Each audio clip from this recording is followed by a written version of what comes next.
आशा करता हूँ कि बहुत अच्छे होंगे और आज हम लोग करने वाले हैं आरबीआई ऑफिस असिस्टेंट का जो आप लोगों का पेपर होने जा रहा है, जिनका भी 28 फरवरी को उनके लिए ये स्पेशल ही क्लास है। और जो भी मेरे दोस्त यहाँ पे आरबीआई के ऑफिस असिस्टेंट का पेपर देंगे, उनको यहाँ पे कैसे पेपर देखने को मिलेगा, ये आज के इस जो है अ, मॉक टेस्ट में आप लोगों को पता चल जाएगा। ठीक है, ये ऐसा मॉक टेस्ट मैंने बनाया हुआ है जहाँ पे आप लोगों का जो पेपर है बिल्कुल सेम टू सेम ऐसा ही आने वाला है। ये आप लोग देख लो। ठीक है, किस सब्जेक्ट से कितने प्रश्न आएंगे, कौन कौन से सब्जेक्ट है, हर एक टॉपिक के प्रश्न मैंने यहाँ पे रखा हुआ है। और कहीं न कहीं आपको सिलेक्शन लेना है तो इन सभी सब्जेक्ट पे आपको अच्छे तरीके से पकड़ होनी चाहिए, ठीक है? तो जो भी मेरे दोस्त 28 फरवरी को एग्ज़ाम देंगे, उनके लिए बहुत ही सुनहरा मौका है कि जो है आप एक सीट पक्का करना चाहते हैं तो बेहतर तरीके से अभी भी आप लोगों के पास जो है 9 से 10 दिन का समय बचा हुआ है और इसमें जो है आप लोग बेहतर तैयारी कर लो, ठीक है? आपके लिए स्पेशल ही मैंने 2 क्लासेज करा दिया हुआ है, एक ठो सुबह में और एक ठो शाम में। अगर आप दोनों ही क्लास को रेगुलर करते हो, तो मुझे लगता है कि आप आसानी से जो है एक सीट अपना पक्का कर सकते हो, ठीक है? तो जिनको भी एक सीट पक्का करना है, तो डेली ही क्लास करना पड़ेगा और पूरा का पूरा जो है हर एक सब्जेक्ट पे आपको अच्छा पकड़ बनाना पड़ेगा। तो पूरा क्लास देखोगे तो ही पूरा जो है आपको पकड़ बनेगा हर एक सब्जेक्ट पे, क्योंकि हर एक सब्जेक्ट के प्रश्न यहाँ पे है और क्लास जो है पूरा को पूरा आप लोग जो है कोशिश करना कि हर एक प्रश्न जो है आप लोग खुद से जवाब दो, ठीक है? नहीं आता है तो उसको अच्छे तरीके से याद कर लो। तो चलिएगा फटाफट से हम लोग पहले प्रश्न की ओर चलेंगे और पहले प्रश्न की ओर चलने से पहले आप लोगों से एक छोटी-सी रिक्वेस्ट करूँगा कि जो भी मेरे दोस्त मेरे क्लास में आए हैं जो है जो मेरे दोस्त चैनल को सब्सक्राइब नहीं किए हैं, ठीक है? तो सब्सक्राइब कर लेंगे, क्योंकि इस तरीके के जो क्लास है हम आपको डेली ही प्रोवाइड करेंगे, बिल्कुल आप लोगों के लिए फ्री। बिल्कुल ही ये क्लासेज आपको फ्री चलेगा। कब-कब चलेगा आप लोगों को नोट कर लेना है, सुबह और शाम 2 क्लासेज आपको चलेगा, सुबह और शाम। अगर आपको एक सीट पक्का करना है तो सुबह और शाम दोनों ही क्लासेज को देखते रहिए। चैनल को सब्सक्राइब करके बेल आइकन दबा दीजिएगा तो नोटिफ़िकेशन आपको पहुँचता रहेगा। पहला प्रश्न है, भारतीय रिज़र्व बैंक का जो है प्रबंधन किसके द्वारा जो है किया जाता है? स्टार लगाइएगा, बहुत इम्पोर्टेंट प्रश्न है, ठीक है? ये प्रश्न आप लोगों को 100% एक एग्ज़ाम में देखने को मिलेगा कि भारतीय रिज़र्व बैंक यानी आरबीआई का जो है प्रबंधन किसके द्वारा जो है किया जाता है? तो जो भी मेरे दोस्त यहाँ पे पहले नंबर प्रश्न के राइट उत्तर बताने की कोशिश करें, मैं कहूँगा कि हर एक प्रश्न जो है आप खुद से सॉल्व करने की कोशिश करें, ठीक है? हर एक प्रश्न का जो है उत्तर आप लोगों को बताना है। तो जो भी मेरे दोस्त यहाँ पे बताए हैं ऑप्शन नंबर बी केंद्रीय निदेशक मंडल, ऑप्शन नंबर बी जो है बिल्कुल उनका राइट उत्तर है, ठीक है? नेक्स्ट प्रश्न की ओर चलेंगे और अगला प्रश्न आपके सामने है, देखिएगा कह रहा है कि वह कौन-सा बैंक है जिसे जो है बैंकों का बैंक कहा जाता है? वेरी, वेरी इम्पोर्टेंट प्रश्न है, ठीक है?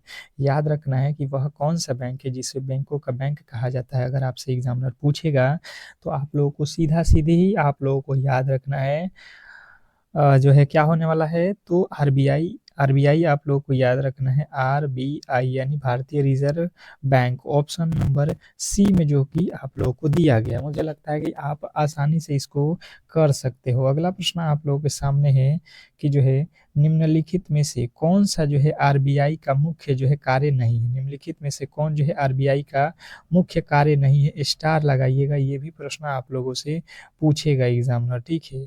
अच्छे तरीके से आप इसको बताने की कोशिश करेंगे कि निम्नलिखित में से कौन-सा जो है आरबीआई का मुख्य कार्य नहीं है। पूरा पढ़िएगा प्रश्न को, तो ही आप राइट उत्तर बता सकते हो। मुख्य कार्य नहीं है जब पूछेगा, तो आपको लगाना है क्या चीज़? तो जनता से सीधे जमा स्वीकार करना, जनता से सीधे जो है जमा स्वीकार करना, ऑप्शन नंबर सी जो है ये आप लोगों का राइट उत्तर हो जाएगा। मुझे लगता है कि आप बेहतर तरीके से इस प्रश्न को समझ गए होंगे। अगले प्रश्न की ओर चलेंगे और अगला प्रश्न आपके सामने है कि बैंकिंग में आर आरटीजीएस का जो है पूर्ण रूप क्या है? बैंकिंग में आरटीजीएस जीएस का जो है पूर्ण रूप क्या है? क्वेश्चन नंबर आपके सामने 4। चौथे नंबर प्रश्न का राइट उत्तर बताना है आरटीजीएस का पूर्ण रूप क्या होता है? बहुत इंपॉर्टेंट प्रश्न है। ये भी प्रश्न आपको देखना एग्जाम हॉल वाला पूछेगा और फिर वहाँ पे अगर आप जो है ये क्लास मिस करके जाओगे तो बहुत बड़ा जो है आप लोगों को झटका लगेगा, ठीक है? और जो क्लास करके जाएगा भाई साहब वो तो लगाएगा बिल्कुल ही राइट उत्तर के साथ option number A, real time gross settlement. Option number A जो है आपकी बिल्कुल राइट उत्तर है, ठीक है? अगले प्रश्न की ओर चलेंगे और अगला प्रश्न आपके सामने है कि जो है भारत में मौद्रिक नीति समिति का अध्यक्ष कौन होता है? भारत में मौद्रिक नीति का जो है, अब देखिएगा यहाँ पे आप लोगों से पूछा है कि भारत में मौद्रिक नीति समिति का अध्यक्ष कौन होता है? फटाफट से आपके राइट उत्तर आने चाहिए सभी लोगों का। सभी लोग बताएंगे यहाँ पे कि क्वेश्चन नंबर 5वें का जो है राइट उत्तर क्या होने वाला है। तो जिन्होंने बताया है यहाँ पे कि जो है आरबीआई के governor, option number C RBI के गवर्नर, ऑप्शन नंबर सी आपका बिल्कुल राइट उत्तर है, ठीक है? सी वाले जो भी मेरे दोस्त बताए हैं उनका बिल्कुल राइट उत्तर है। एक बार क्लास को लाइक नहीं किए हैं तो लाइक कर लीजिए और चैनल को सब्सक्राइब नहीं किए हैं तो सब्सक्राइब कर लीजिए। अगला प्रश्न आपके सामने है कि जो है रेपो रेट कम जो है करने से बाजार पर जो है क्या प्रभाव पड़ता है? रेपो रेट कम करने से बाजार पर क्या प्रभाव पड़ता है? Question number 6। छठे नंबर प्रश्न का जो राइट उत्तर है फटाफट से आप लोगों को बताना है। क्वेश्चन आपके सामने है कि रेपो रेट कम करने के लिए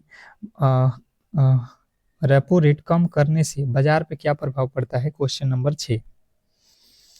तो जिन्होंने बताया है कि यहाँ पे जो है बाजार में नगदी बढ़ जाती है, बाजार में नगदी बढ़ जाती है। ऑप्शन नंबर ए वाला जो है आपका बिल्कुल राइट उत्तर है। अगला प्रश्न आपके सामने है, देखिएगा यहाँ पे कह रहा है कि भारतीय मुद्रा के नोटों पर कितनी जो है भाषाएं अंकित है? भारतीय मुद्रा के नोटों पर कितनी भाषाएं अंकित है? Question number 7। 7वें नंबर प्रश्न का जो राइट उत्तर है ये आप लोगों को बताना है। क्वेश्चन नंबर 7, भारतीय मुद्रा के नोटों पर कौन सी भाषाएं जो है अंकित है? तो जिन्होंने बताया है यहाँ पे 7वें नंबर प्रश्न का राइट उत्तर कि जो है 15 भाषाएं, कितनी भाषाएं? 15। तो बिल्कुल राइट उत्तर है ऑप्शन नंबर जो है आपका बी। नेक्स्ट प्रश्न की ओर चलेंगे और अगला प्रश्न आपके सामने है कि एलटीवी अनुपात बैंकिंग में किससे जो है संबंधित है? एलटीवी अनुपात बैंकिंग में किससे संबंधित है? स्टार लगाइएगा, ये भी प्रश्न बहुत इंपॉर्टेंट है, ठीक है? बताने की कोशिश करेंगे 8वें नंबर प्रश्न का राइट उत्तर। तो जो भी मेरे दोस्त यहाँ पे 8वें नंबर प्रश्न का राइट उत्तर बताए हुए हैं गृह ऋण, तो बिल्कुल राइट उत्तर है आपका गृह ऋण, ऑप्शन नंबर बी। नेक्स्ट प्रश्न की ओर चलेंगे और अगला प्रश्न आपके सामने है कि भारत का पहला जो है पूर्णतः जो है भारतीय बैंक कौन सा था? भारत का पहला जो है पूर्णतः जो है भारतीय बैंक कौन सा था? Question number 9। 9वें नंबर प्रश्न का जो राइट उत्तर है फटाफट से आप लोगों को बताना है। तो भारत का जो है पूर्णतः जो है भारतीय जो है बैंक जो है आप लोगों को याद रखना है कि पंजाब बैंक है, पंजाब नेशनल बैंक आपको याद रखना है। अगला प्रश्न है कि CASA यानी कासा जमा का जो है अर्थ क्या है?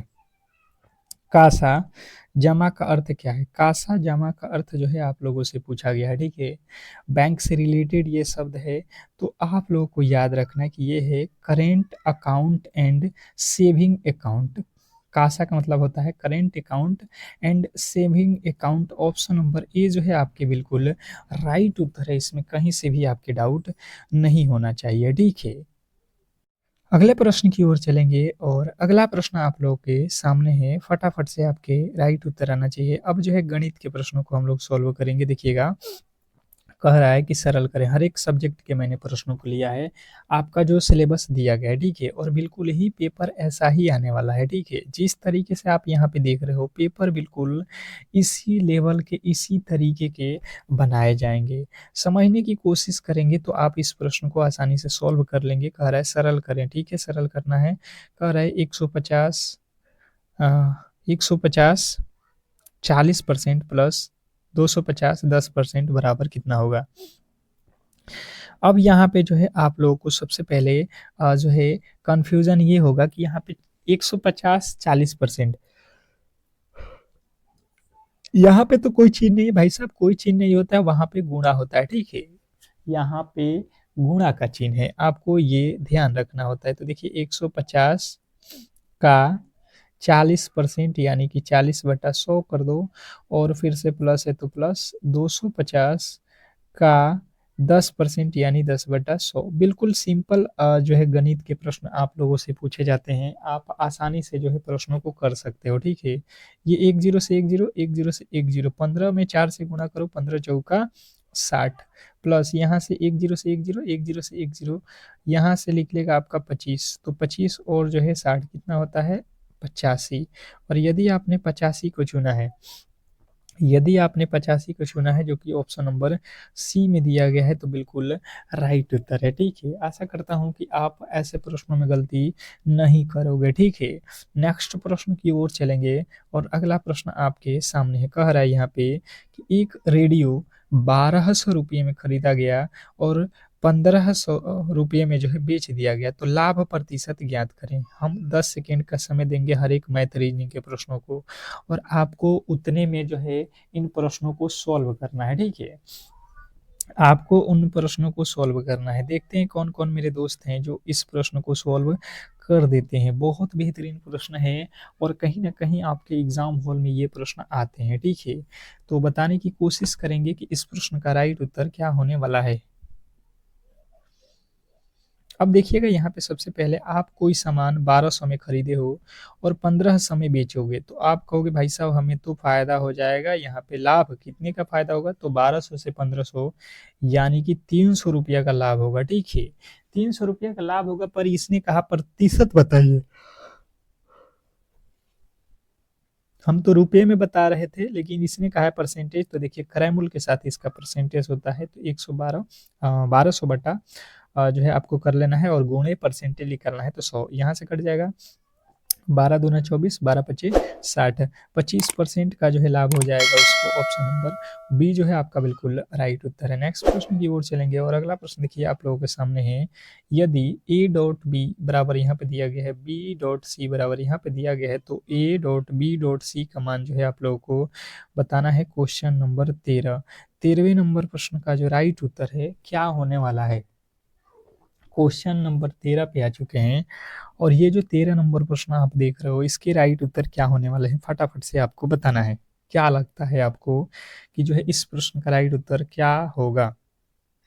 सिंपल तरीके से आप लोगों को मैंने बताया था। अब पहले जो भी तरीका है आप 10 मिनट में बताने की कोशिश करेंगे। आप सिंपल तरीके से समझो, ए अनुपात बी। यहाँ पे लिखा है ए का वैल्यू 2, बी का वैल्यू 3, फिर बी अनुपात सी, यानी कि बी और सी यहाँ पे लिख लो।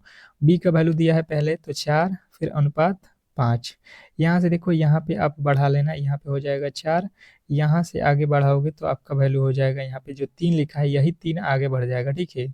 इसने कहा है कि भाई साहब ए बी सी तीनों का अनुपात निकाल दो। यहाँ से देखो ये गुणा कर लो, 4 दूना 8 अनुपात 4 तिहाई 12 अनुपात 3 पचे 15, यानी कि जो है 12 अनुपात 8 अनुपात 12 अनुपात 15। ऑप्शन नंबर ए वाला जो है आपका क्लियर राइट उत्तर है। आशा करता हूं कि ये प्रश्न आपको क्लियर समझ में आ गया होगा और ऐसे प्रश्नों में गलती आप नहीं करोगे, ठीक है? नेक्स्ट प्रश्न की ओर चलेंगे और अगला प्रश्न आपके सामने है। देखिएगा आपका अगला प्रश्न कह रहा है कि जो है एक ट्रेन 10 किलोमीटर प्रति घंटे की गति से चल रही है। उसकी जो है गति प्रति मीटर प्रति सेकंड, मीटर प्रति सेकंड में क्या होगा?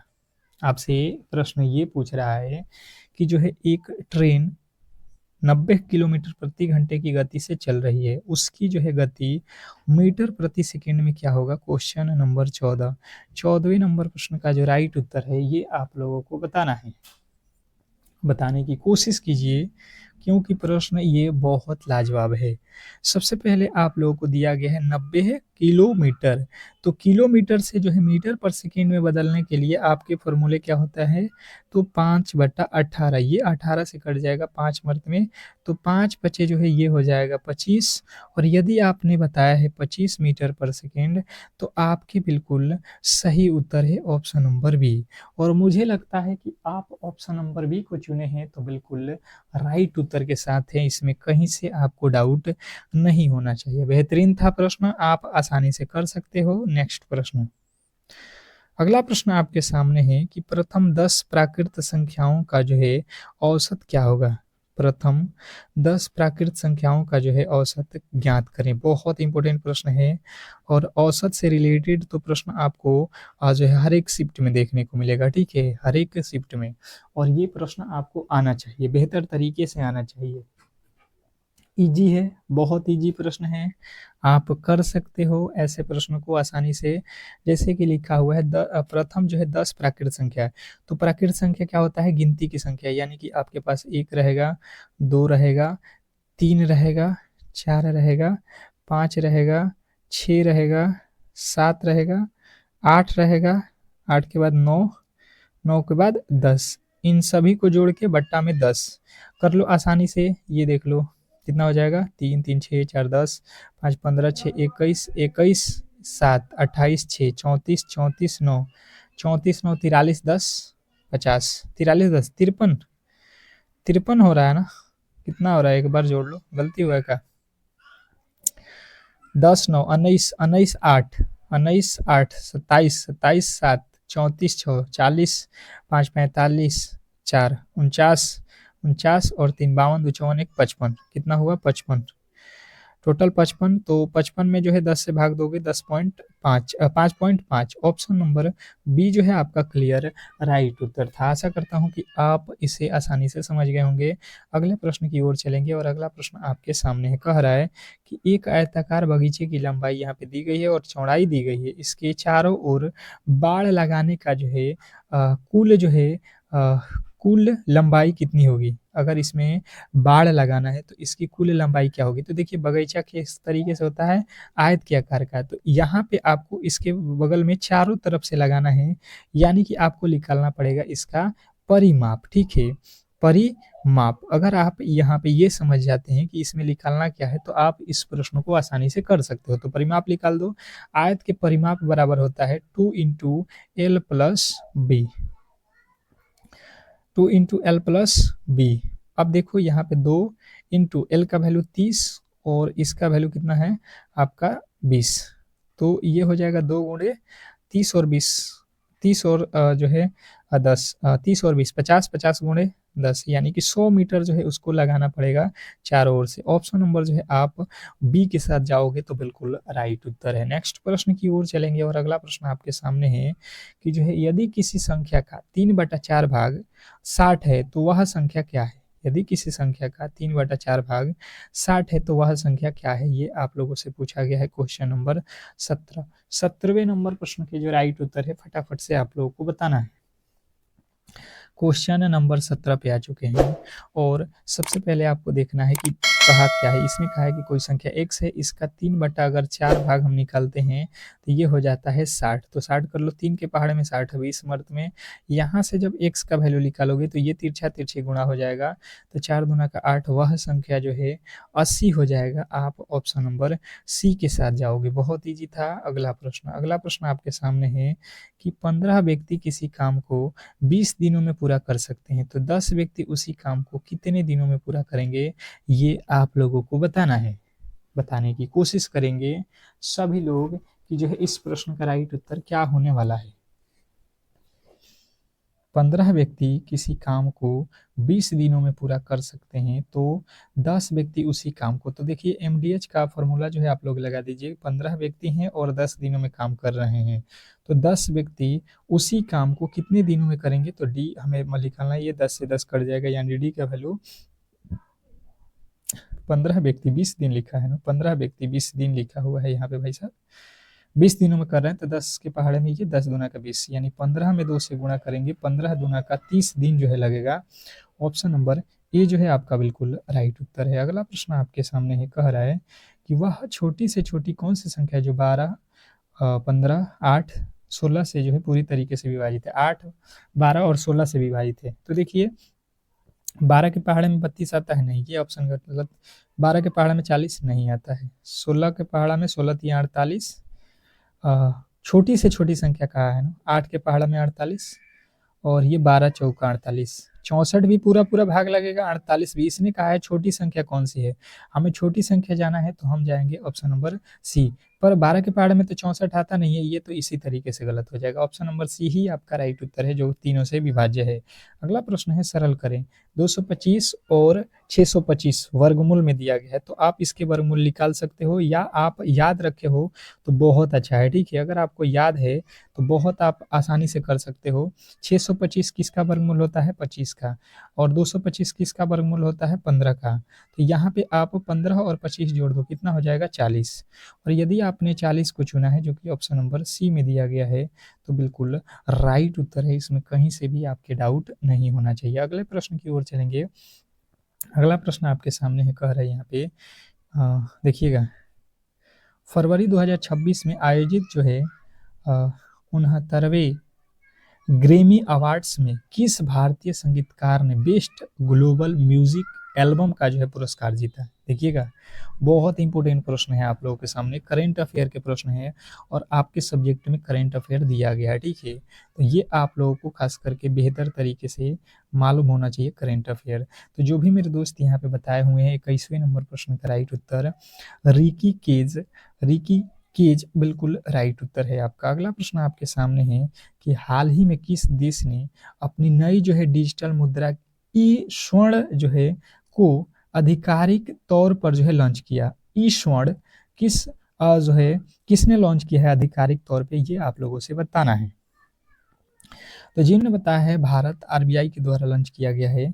ऑप्शन नंबर ए जो है आपका बिल्कुल राइट उत्तर है, बहुत इंपॉर्टेंट है, स्टार लगा लीजिएगा। अगला प्रश्न आपके सामने ही कह रहा है कि जो है विश्व सतत विकास शिखर सम्मेलन का जो है आयोजन कहाँ हुआ था। विश्व सतत जो है विकास शिखर सम्मेलन का आयोजन कहाँ हुआ था। क्वेश्चन आपके सामने है 23वें नंबर प्रश्न के राइट उत्तर बताने की कोशिश करेंगे सभी लोग।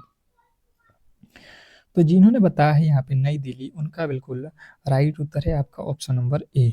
नेक्स्ट प्रश्न की ओर चलेंगे और अगला प्रश्न आपके सामने है कि हाल ही में भारतीय वायुसेना ने किस राज्य में वायु शक्ति 2026 जो है अभ्यास का प्रदर्शन किया।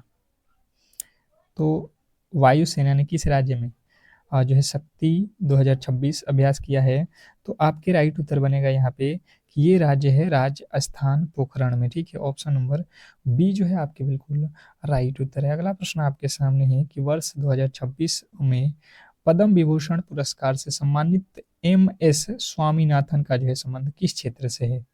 2026 के पद्म विभूषण पुरस्कार से सम्मानित एम.एस. स्वामीनाथन का संबंध किस क्षेत्र से है। क्वेश्चन नंबर 25वें नंबर प्रश्न का राइट उत्तर आपको बताना है कि जो है कृषि विज्ञान हरित क्रांति से। अगला प्रश्न आपके सामने है कि जो है नीति आयोग के वर्तमान जो है मुख्य कार्यकारी अधिकारी कौन है।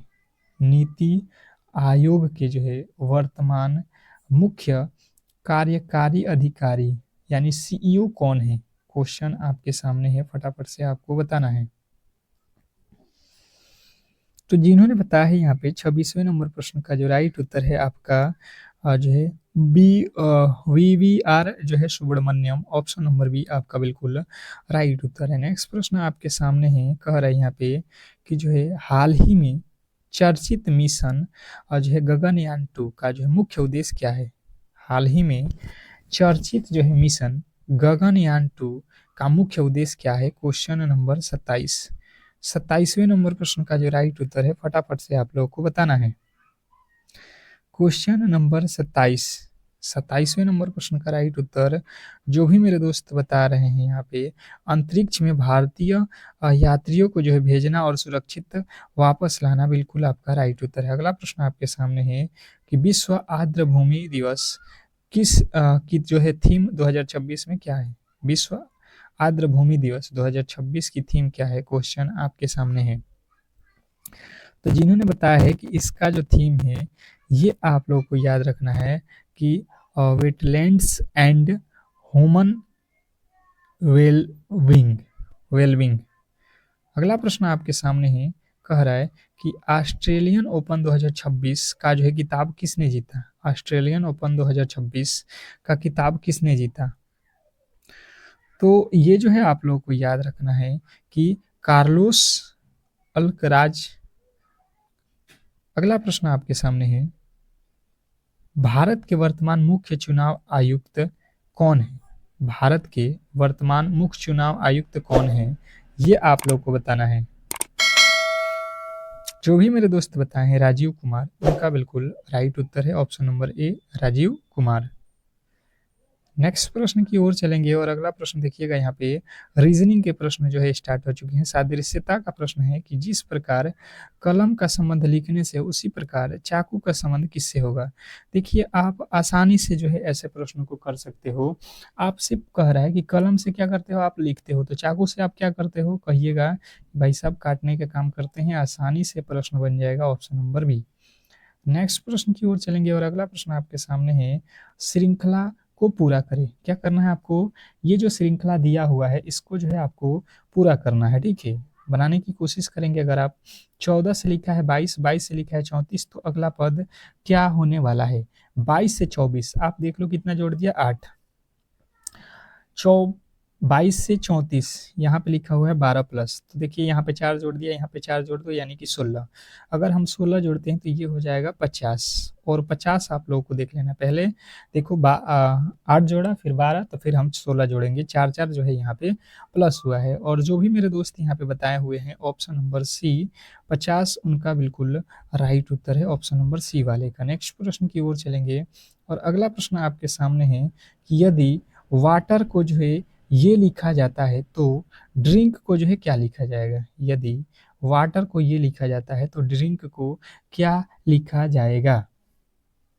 बताने की कोशिश कीजिए सभी लोग, फटाफट से आपके राइट उत्तर आने चाहिए। ये कोडिंग डिकोडिंग वाला है। यहाँ पे देखिए W के बाद X, A के बाद B, T के बाद U, E के बाद F, R के बाद S, सब में +1 +1 +1 किया गया है। आप यहाँ पे भी +1 कर दो, अब भी +1 कर दो। यहाँ पे क्वेश्चन नंबर जो है 33 में 33वें के राइट उत्तर आपका आ जाएगा कि यहाँ पे देख लो, D के बाद क्या आ जाएगा, E, R के बाद क्या आ जाएगा, R के बाद S, I के बाद J, और N के बाद O, K के बाद L। ऑप्शन नंबर ए जो है आपका बिल्कुल राइट उत्तर है। अगला प्रश्न आपके सामने है कि जो है दिशा से रिलेटेड प्रश्न है। देखिएगा आपको यहाँ पे अब इसको सोल्व करना पड़ेगा। एक व्यक्ति उत्तर की ओर 5 किलोमीटर चलता है। आपको मालूम है कि ऊपर जो है उत्तर की दिशा होता है, 5 किलोमीटर चला, फिर जो है दाहिने तरफ मुड़ा, इसका दाहिना साइड ये हो जाएगा, और फिर जो है 3 किलोमीटर चला यानी कि 3, और अंत में जो है फिर जो है